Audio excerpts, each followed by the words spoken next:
خوش قسمت ہیں کہ ہمیں اپنے پیارے نبی کی ولادت کا مہینہ بھی یاد ہے، دن بھی یاد ہے، تاریخ بھی یاد ہے،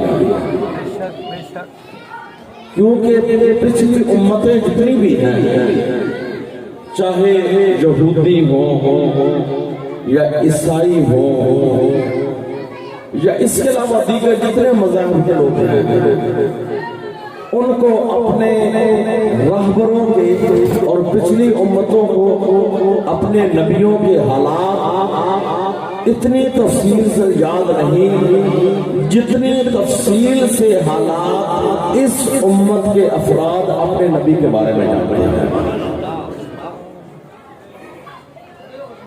اب تقریباً بچہ جانتا ہے کہ حضور صلی اللہ علیہ وسلم کے والد ماجد کا نام جناب حضرت عبداللہ رضی اللہ عنہ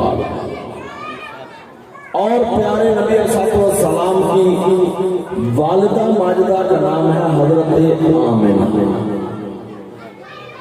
اور آپ کے پیارے دادا جان کا نام حضرت عبد المطلب، اور آپ کے پیارے چچا جان کا نام حضرت ابو طالب۔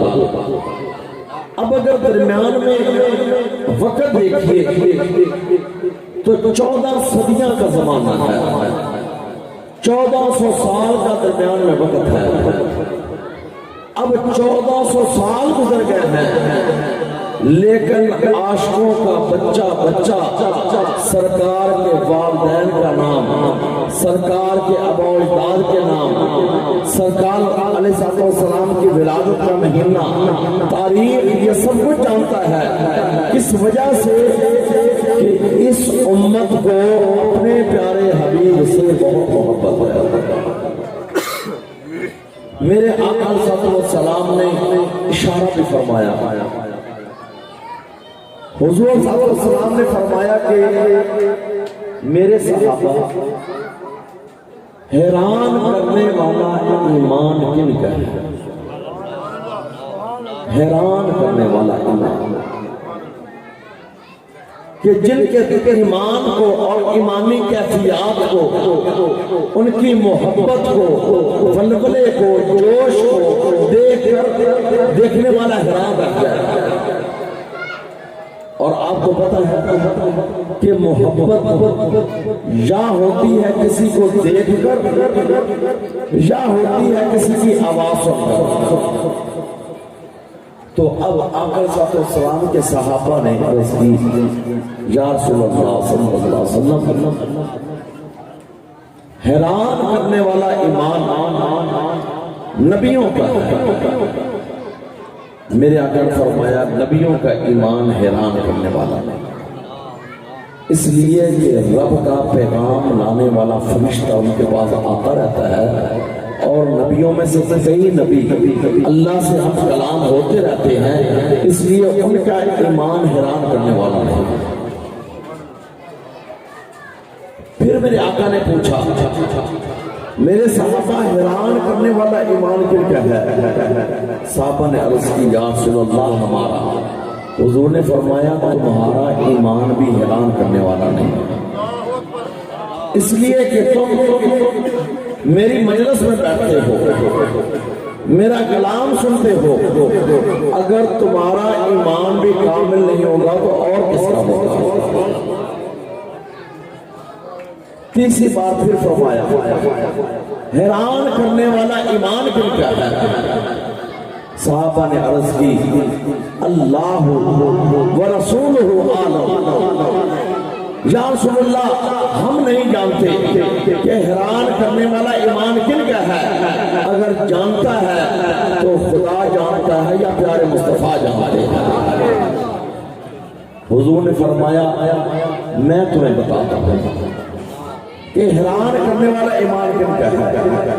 میرے آقا نے فرمایا حیران کرنے والا ایمان میرے ان امتیوں کا ہوگا جنہوں نے ان زہری آنکھوں سے میرے چہرے کو کبھی دیکھا نہیں ہوگا، ان کانوں سے میری کبھی آواز سنی نہیں ہوگی، لیکن ان کا دل یہ چاہے گا کہ سب کچھ قربان ہو جائے، حضور کے چہرے کا ایک بار دیدار ہو جائے۔ یہ اشارہ کن کی طرف ہے؟ صحابہ کے بعد سے لے کر، کیونکہ حضور کے آخری صحابی کا وصال ہوا ہے 110 ہجری میں۔ میرے آقا نے فرمایا تھا کہ میرے بعد 100 سال تک میرے صحابہ رہیں گے، ان میں سے کوئی نہ کوئی، اس کے بعد ان کا دور ختم ہو جائے گا۔ آخری صحابی جو تھے ابو طفیل الدوسی، سرکار کا وصال ہوا ہے 11 ہجری میں، اور آخری صحابی کا وصال ہوا ہے 110 ہجری میں۔ پورا 100 سال کا زمانہ گزرا ہے کہ جس میں پیارے نبی کے اصحاب موجود تھے۔ اب یہ اشارہ کن کی طرف ہے؟ اشارہ ہے ان کی طرف کہ صحابہ کے بعد سے لے کر قیامت تک جتنے بھی عاشقان مصطفیٰ ہیں، جنہوں نے ظاہری آنکھوں سے کبھی سرکار کو دیکھا نہیں، کبھی کانوں سے آواز سنی نہیں، لیکن ان کی دلی خواہش ہے کہ سب کچھ قربان ہو جائے لیکن حضور کے چہرے کا دیدار ہو جائے۔ میں اکثر اس کو سوچتا ہوں کہ لوگ سرکار کے چہرے کا دیدار رہ گیا نا، اکثر لوگ مدینہ طیبہ کی طرف ہوتے ہیں، حالانکہ مدینہ سرکار نہیں ہے، سرکار کا شہر ہے۔ مدینہ کی گلیوں کے لیے لوگ روتے ہیں، حالانکہ گلیاں میرے آقا تو نہیں نا، صرف گلیاں وہ رستے ہیں جن سے لجپال اپنے قدمین شریفین کے ساتھ گزرے ہیں۔ لوگ مکہ و مدینہ کے لیے روتے ہیں، نہ مکہ محمد مصطفیٰ ہے، نہ اس طرح مدینہ محمد مصطفیٰ ہے، صرف یہ وہ شہر ہے کہ جن سے سرکار کے قدم لگے ہوئے ہیں۔ تو جو عاشق ان کی گزرگاہوں کے لیے اتنے تڑپتے ہیں، بھلا وہ سرکار کے چہرے کے کتنے طالب ہوں گے۔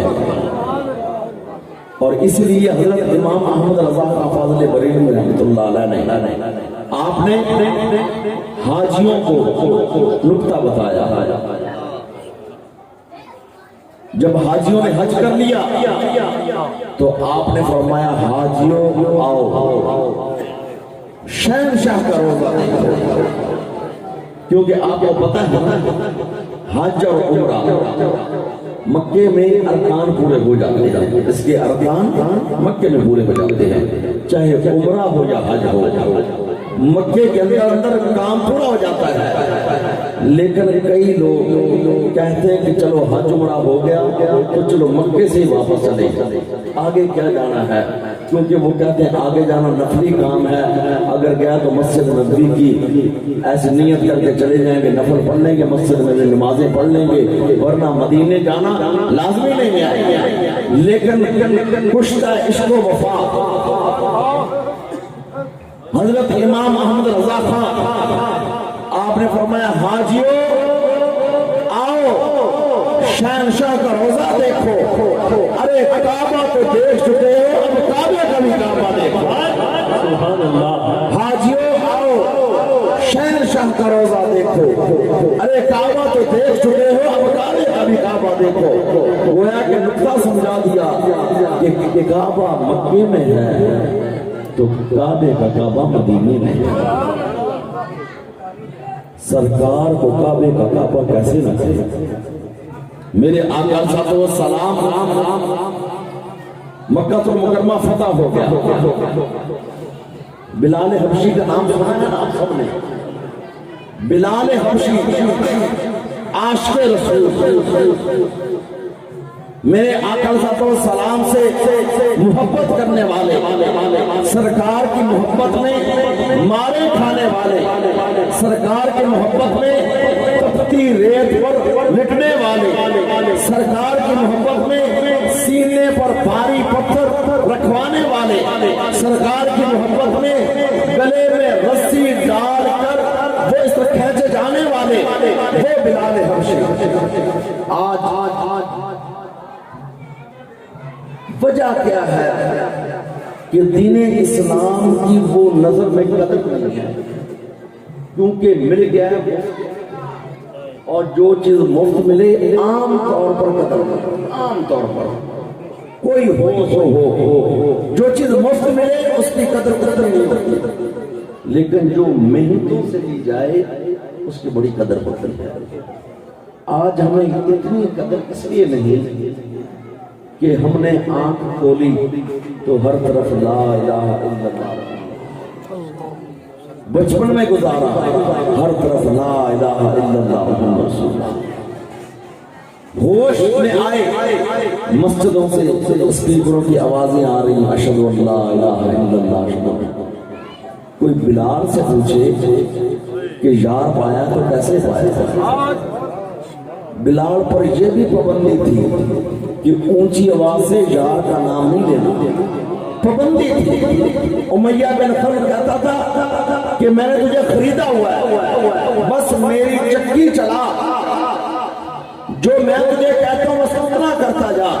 لیکن بلال کہتے تھے کہ چکی بھی چلاؤں گا، کام تیرا بھی کروں گا، تیرے کام میں رکاوٹ نہیں آئے گی، دانے پیستا رہوں گا، لیکن دل اور زبان تو سرکار کے ہو گئے، سرکار کا نام ہے۔ بلال چکی چلاتے ہیں اور ساتھ ساتھ زبان سے پیارے آقا کا نام لیتے ہیں، رب کی وحدانیت کا اعلان کرتے ہیں۔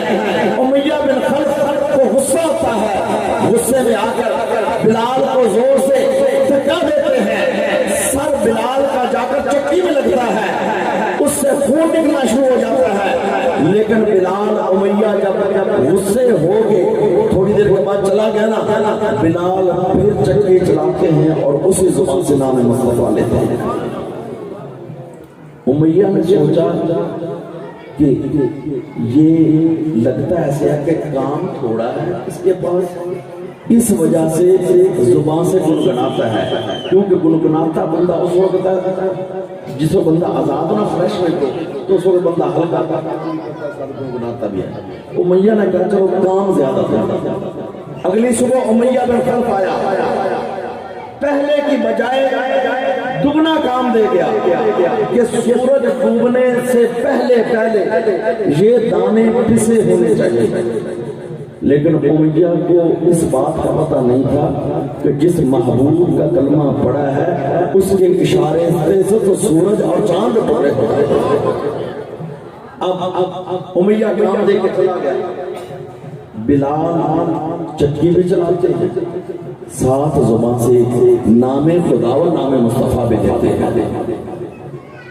جب کافی دیر چکی چلائی تو آپ کی طبیعت تھک گئی تھوڑی سی، تو بلال کام چھوڑ کر چکی کے پاس ہی لیٹ گئے، لیٹے ہوئے ہیں، زبان پر وہی الفاظ کہہ رہے ہیں، اتنے میں زلف واللیل والے، والضحیٰ کے چہرے والے، علم نشرہ کے سینے والے، ید اللہ کے ہاتھوں والے، وما رمیت والی انگلیوں والے، وانت حل بہذا البلد میرے آقا قدم والے، یا ای المزمل والی چادر والے، میرے آقا گلی سے گزرتے گزرتے خود تشریف لے آئے۔ میرے آقا علیہ الصلوۃ والسلام آئے، حضور نے اپنے غلام کو دیکھا، غلام سے پوچھا لگتا ہے بخار ہے تجھے، تکلیف ہے؟ اس نے کہا ہاں تکلیف ہے، کام بھی بہت زیادہ ہے۔ یہ پہلی ملاقات تھی کہ بلال نے زہری آنکھوں سے سرکار کو اب دیکھا تھا، کلمہ زبان کلامی پڑھ لیا تھا، دیکھا اب تھا، لیکن پتہ اب بھی نہیں تھا کہ یہی وہ ہے جن کا میں نے کلمہ پڑھا ہے۔ میرے آقا نے فرمایا کہ تو لیٹ جا اور تیرا کام ہو جاتا۔ بلال کے لیے اپنی چادر اکٹھی کر کے نا اس کے لیے بنا دیا سرحانہ، اور کہا کہ اپنا سر رکھ لے اس پر، سکون سے لیٹ گیا. بلال نے آنکھیں بند کر لی تو بلال کیا دیکھتے ہیں جب تھوڑی سی آنکھیں کھلی سرکار بیٹھے ہوئے ہیں, چکری گھوم رہی ہے. بلال بےتاب ہو گئے, اٹھ کر بیٹھ گئے, اٹھ کر کہتے ہیں آپ وہی تو نہیں جن کا میں کلمہ پڑھتا ہوں, آپ وہی تو نہیں جن کا میں کلمہ پڑھتا ہوں. میرے آقا فرماتے ہیں ہاں بلال, میں وہی محمد رسول اللہ جس کا تم نے کلمہ پڑھا ہوا. تو وہاں پر آ کر بلال کا وہ عشق جو مخفی تھا اس نے اعلان کر دیا کہ آج کے بعد مجھے مارنے والے مارتے رہے, لیکن یہ زبان سے اب کلمہ اور نام خدا, نام مصطفیٰ ایسا نہیں لیا جائے گا, جب بھی لیا جائے گا بلند آواز سے لیا جائے گا. بلال کا عشق کہ امیہ کہتا تھا کہ تو نے کلمہ پڑھ لیا ٹھیک ہے, لیکن زبان سے اونچی آواز سے نہ کہا کر. لیکن بلال کا عشق کہتا تھا کہ کلمہ یہ پڑھنے کے لیے پڑھا ہے, چھوڑنے کے لیے نہیں پڑھا. پھر امیہ بن خلف نے جو ظلم کے پہاڑ ڈھائے, آپ نے واقعات کو علماء کے زبان سے سنا ہوگا, جو کتابوں میں پڑھا ہوگا کہ جو کچھ ہو سکتا تھا امیہ نے کیا, لیکن بات نہیں. امیہ نے جو ہے نا کوڑے برسائے کمر پر کہ نام اونچا نہیں لینا سرکار کا. بلال پھر بھی کہتے تھے نام تو لینا ہے.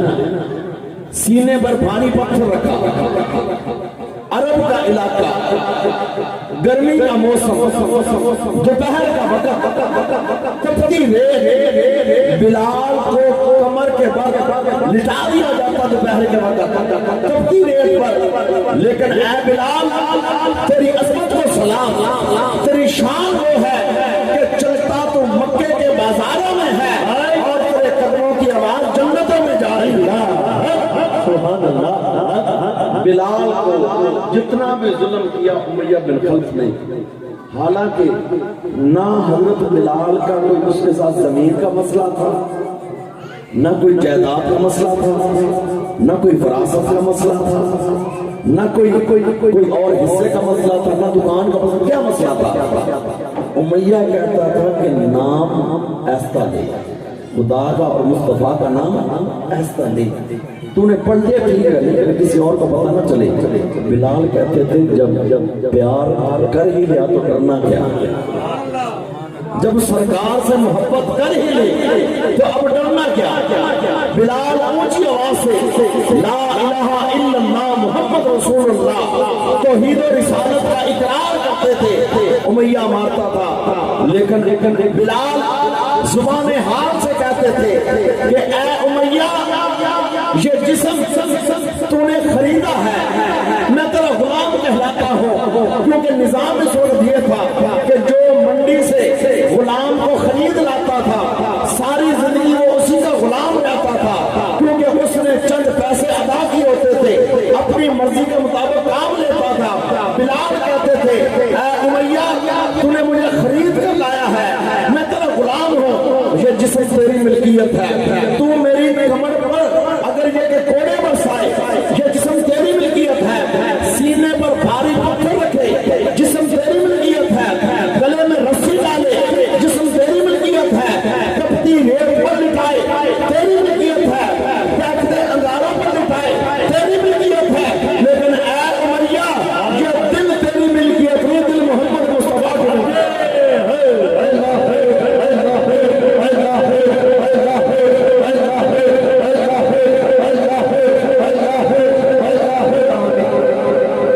یہ دل تیری ملکیت نہیں ہے, یہ دل حضرت محمد مصطفیٰ احمد مجتبیٰ میرے آقا صلی اللہ علیہ وسلم لجپال کریم آقا کی ملکیت ہے. اور بلال نے دل حضور کو دیا تو پھر دے ہی دیا, پھر واپس نہیں مانگا, واپس نہیں لیا.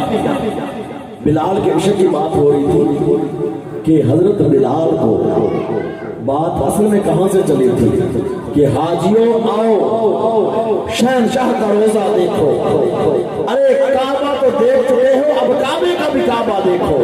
بات میں ادھر سے لیکن عشق کی تار کسی اور طرف چلی گئی. اب کعبے کا کعبہ کیسے؟ مکے میں بلال پر ظلم ہوئے، مارے کھائی، فتح مکہ ہوا، فتح مکہ ہو گیا. وہ مشرکین جن کی گردنیں پہلے اکڑی ہوئی تھی اب سر جھکا کر سرکار کے سامنے کھڑے.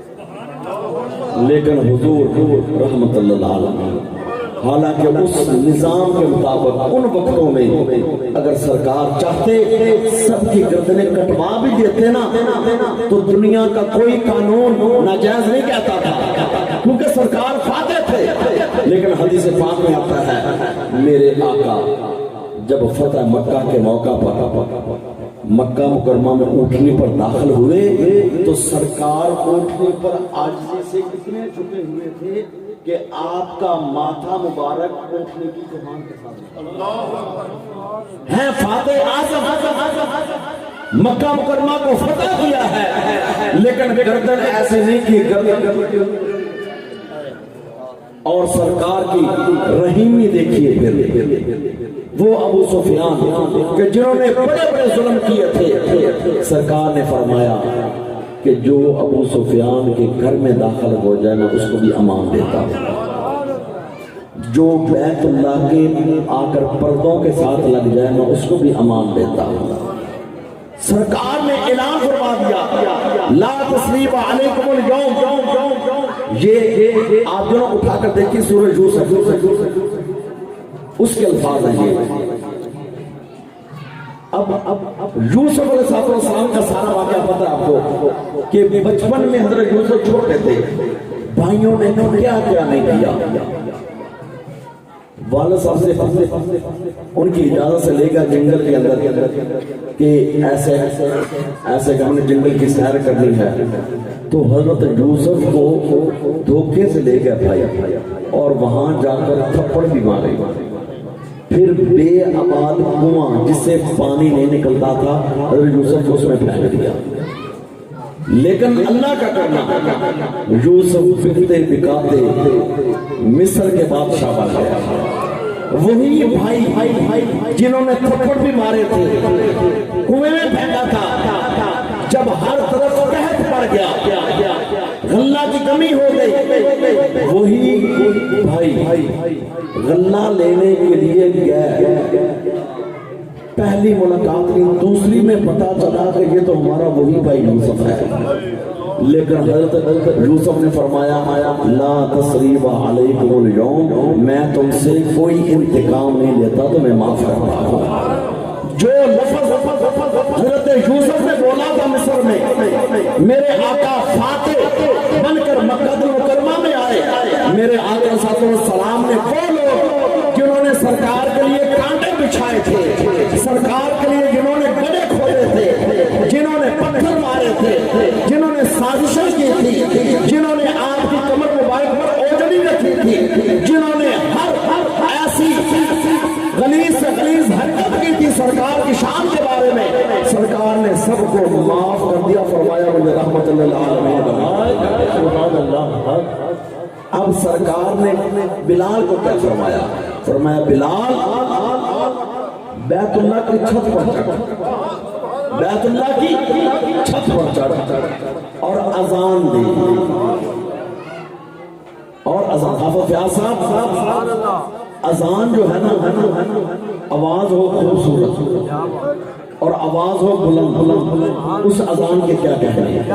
اور آپ کو پتا ہے کہ حضرت بلال کی جو آپ کے جو نسل مبارک تھی حبشی نسل جتنے لوگ ہیں ان کی آواز میں قدرتی طور پر بہت خوبصورتی ہے، الہان ہے. ویسے بھی کہا جاتا ہے کہ جس کا رنگ تھوڑا سا کالا ہونا اس کی آواز زیادہ اچھی ہوتی ہے. تو اب حضرت بلال کو آقا نے فرمایا کہ اے بلال چھت پر چڑھ بیت اللہ کی اذان دے. بلال سوچنے لگے کہ جب مدینہ میں سرکار کہتے تھے اذان دے تو میں سرکار کا چہرہ بھی سامنے ہوتا تھا، بیت اللہ کی طرف میرا رخ ہوتا تھا، میں اذان دیتا تھا، سرکار کا چہرہ بھی ہوتا تھا، بیت اللہ بھی اسی طرف ہوتا تھا. اب میں بیت اللہ کی چھت پر ہوں، اب میں رخ کس طرف کروں؟ کیونکہ پہلے تو تھا نا کعبے کی طرف، اب کعبے کی چھت پر بھی، اب رخ کس طرف کروں؟ مشرق مغرب کی طرف کروں، شمال کی طرف کروں، جنوب کی طرف کروں؟ سرکار نے مسئلہ حل کر دیا۔ جب دیکھا نا بلال سوچ میں ہے، فرمایا بلال سوچنا، جدھر میں کھڑا ہوں اپنا چہرہ ادھر کر اذان دینا شروع کر،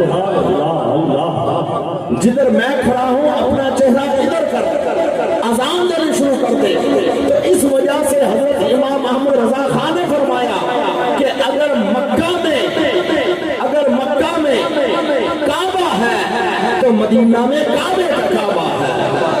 حاجیوں آؤ شہنشاہ کا روزہ دیکھو، ارے کعبہ تو دیکھ چکے ہو، اب کعبے کا بھی کعبہ دیکھو، ارے کعبہ تو دیکھ چکے ہو، اب کعبے کا بھی کعبہ دیکھو۔ اگر مکہ میں کعبہ ہے تو مدینے میں کعبے کا کعبہ نظر آتا ہے۔ تو اس لیے یہ عشق و وفا کی منزل کا ذکر میں کر رہا تھا کہ بلال کو اس لیے قدر تھی، پیار کی کہ بڑی تکلیف سے پایا تھا نا، اور بلال کا عشق یہ تھی۔ سرکار علیہ السلام نے جیسے مثال فرمایا، ضربت دنیا ہے، یہ اللہ پاک کا نظام ہے کہ دنیا سے ایک نہ ایک دن پردہ فرمانا ہے، لیکن ساتھ ہی اگلی زندگی، لیکن وہ ہماری ظاہری آنکھوں سے نکل ہے۔ بلال نے مدینے چھوڑ دیا، بلال نے مدینے چھوڑ دیا، اذان تو اذان، بلال نے شہر مدینہ چھوڑ کر چلے گئے۔ بڑے سالوں کے بعد خواب میں حضور ملے، فرمایا بلال میرا شہر ہی چھوڑ دیا ہے۔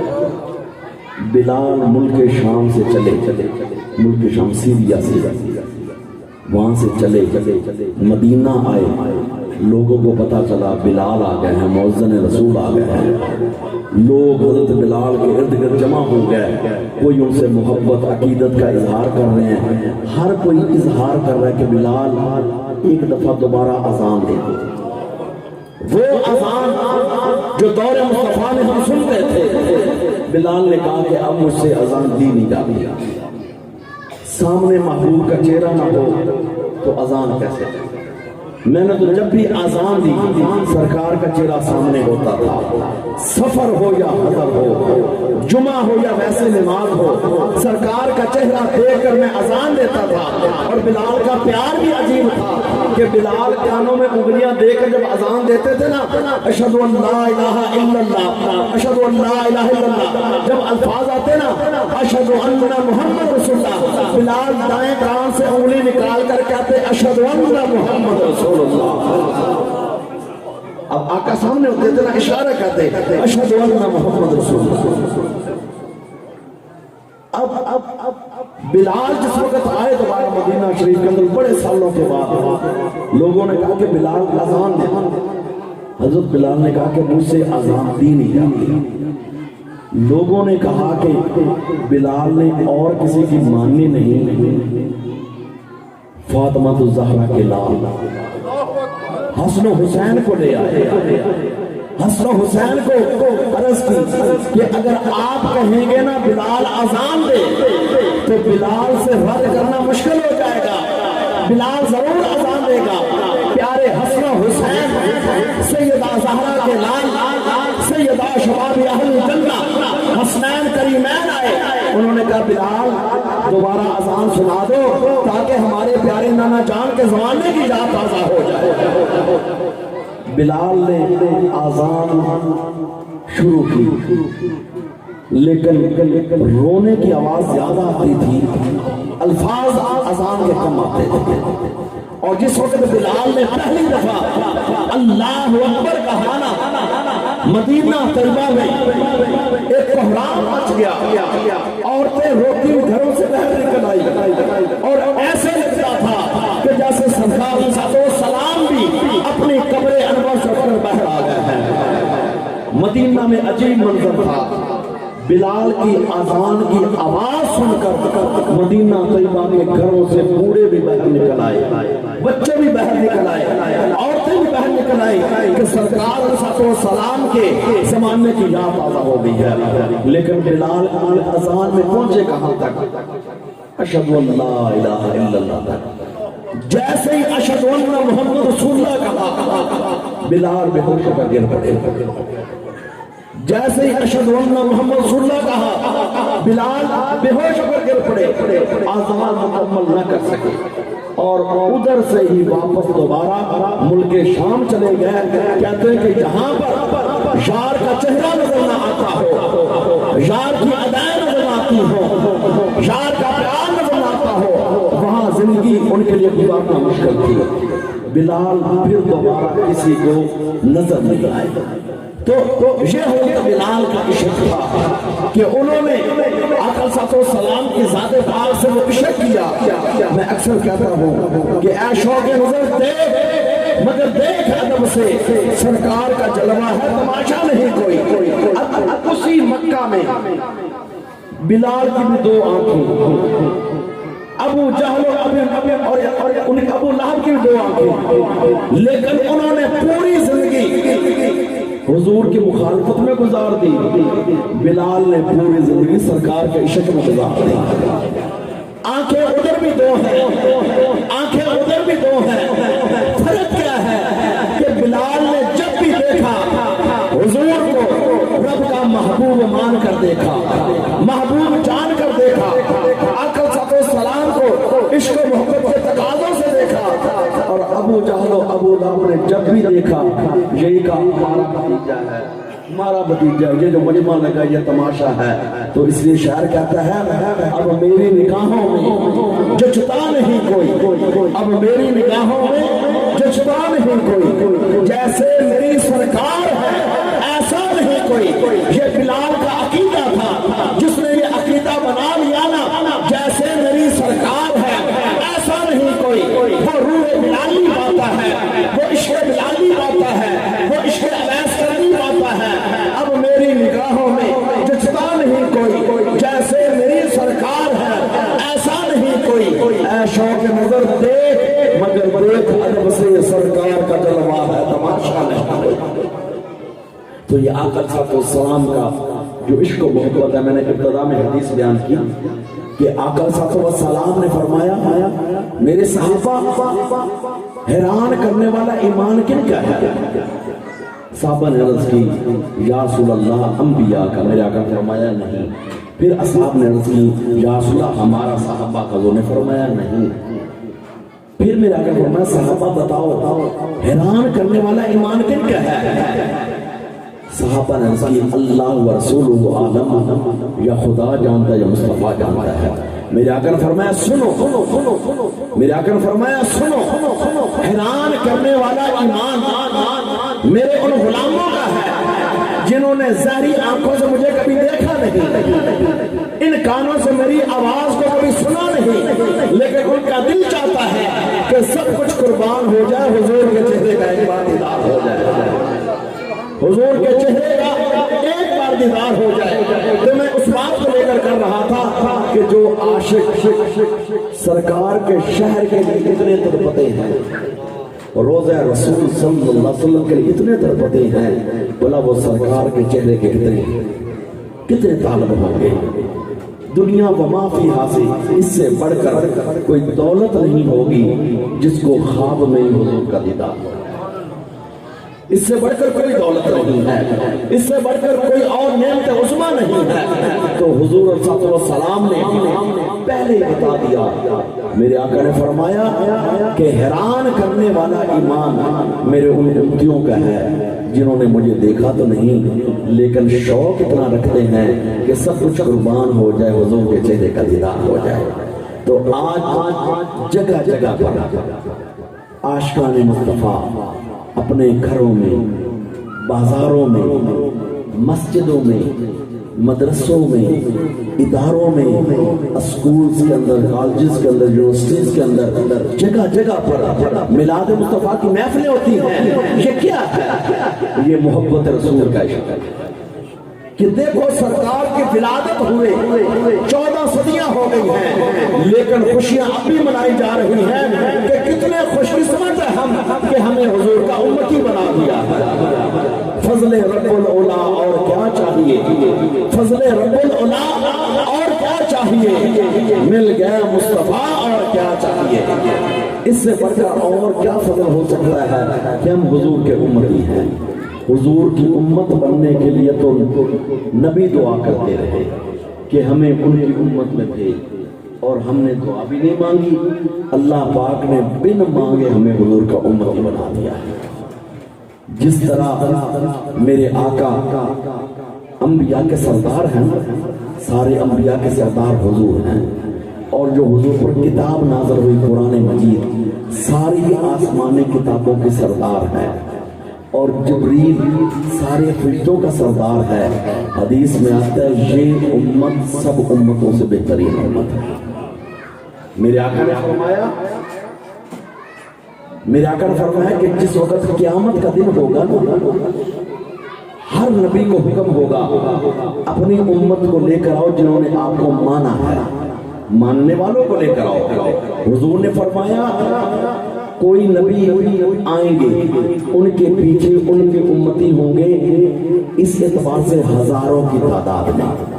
کچھ نبی آئیں گے کیونکہ انبیاء کی عدد 1,24,000، کوئی نبی آئیں گے ان کے پیچھے صرف 100 امتی ہوگا، پوری زندگی تبلیغ کرتے رہے لیکن صرف 100 بندے نے کلمہ پڑھا۔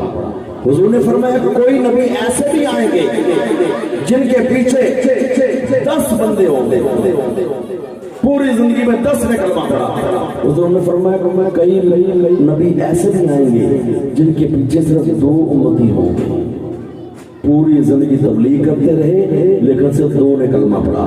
سرکار نے فرمایا کہ کئی نبی میدان معاشر میں ایسے بھی آئیں گے ان کے پیچھے صرف 1 امتی ہوگا۔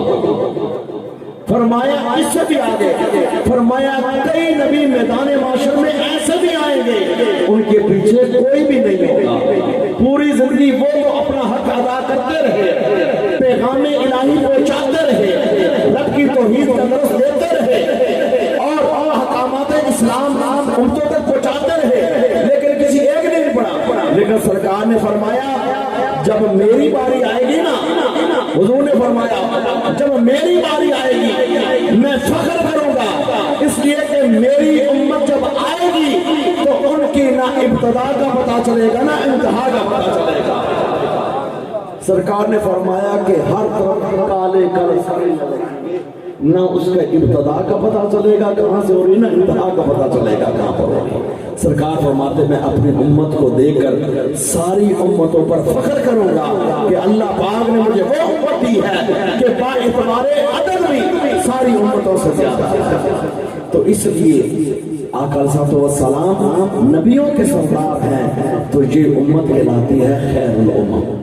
اور اللہ پاک نے فرمایا قرآن حکیم کے اندر خیر الامم اس لیے بھی ہے کہ یہ نیکی کو اپنے تک نہیں رکھتے، بلکہ جس نیکی کا پتہ ان کو چل جائے دوسروں کو بتاتے ہیں، اور جس بدی سے خود رکتے ہیں برائی سے کوشش کرتے ہیں کہ ان کے جاننے والے بھی رک جائیں۔ اللہ پاک فرماتے ہیں کہ کنتم خیر امت اخرجت للناس، کنتم خیر امت اخرجت للناس، تم بہترین امت ہو کہ اپنے گھروں سے باہر نکلتے ہو، تأمرون بالمعروف وتنہون عن المنکر، لوگوں کو اچھائی کا حکم دیتے ہو، برائی سے روکتے ہو۔